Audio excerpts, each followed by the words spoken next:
Now, in the daily hustle and bustle of modern life, a quiet environment can often be hard to find. And for those living in apartments, a garden of their own is not always available.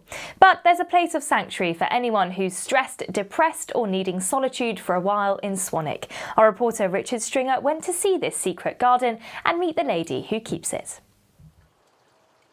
Nestled in a suburb near to a busy shopping village is a secret garden. And when you sit beside the water feature, the hum of nearby traffic fades into a distant memory. Peter's Garden is part of the Quiet Garden Trust, and the public are invited to find sanctuary in its soothing atmosphere.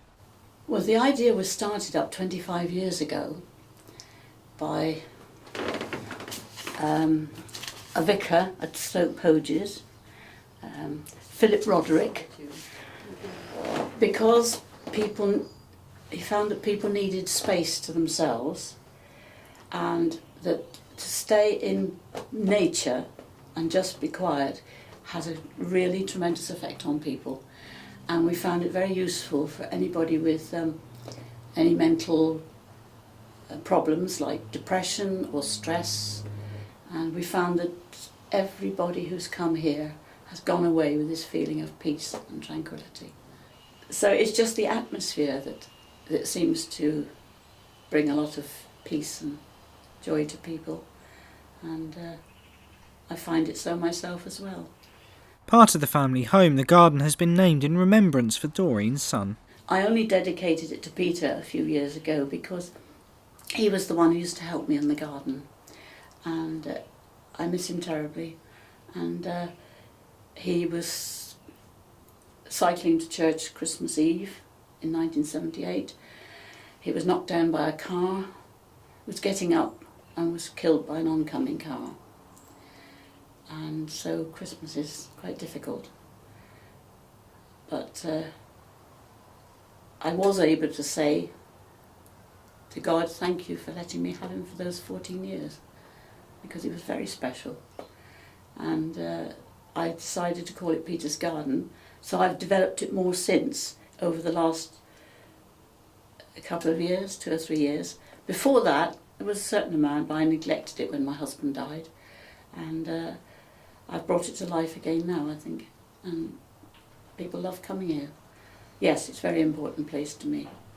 After Peter died, we found his present in the shed. It was a climbing rose.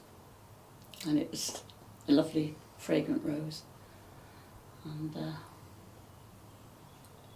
only had to look at that. It didn't take much. I often feel his presence here in the garden. Yes.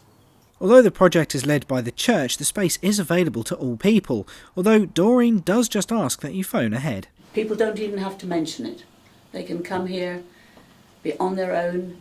If it's wet, they can come in the house, they can have a cup of tea or a cup of coffee or anything that's going, and they will be left alone if that's what they want. But if they don't want to be left alone, they can talk. Because it doesn't take them long to get here. But I like them to ring first so that I know that they're coming, as I live on my own. And besides which, I could be ready for them, turn the pump on for the water and things like that. I can be open any time throughout the year, because there's heating in here, and if the weather is wet, they can come indoors. And people don't think of that they think this garden is just for the summer, but it's not. It can be for any time, because nature's here all the time. I mean, all of the flowers will be gone. This is really a spring garden, as many of them are. But yes, they're very welcome. I'll be delighted to see them. This is Richard Stringer for That's TV.